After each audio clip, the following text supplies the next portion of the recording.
నమస్కారం. అల్పాహారం ఏంటనుకుంటున్నారా?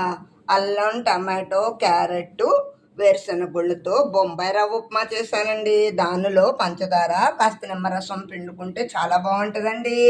పిల్లలకి బూస్ట్ వేసి పాలు కల్పిస్తాను. మధ్యాహ్న భోజనానికి వేడి వేడి అన్నమండి. మీలో ఎంతమందికి తెలుసండి కొబ్బరి పాలు తీసుకుని కొబ్బరి చారు తయారు చేసుకోవచ్చని?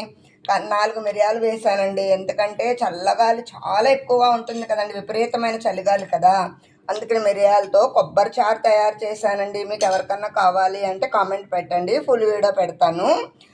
దానిలోకి తెలంగాణ ములక్కాడలు ఇంకా దాచానండి.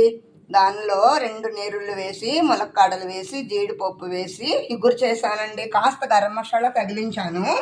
కమ్మనైన కొండ పెరుగండి, మరమరాలు ఉండలు, కలర్ఫుల్గా ఉండే బూందీ, బాదం పప్పులు. ఉంటాను.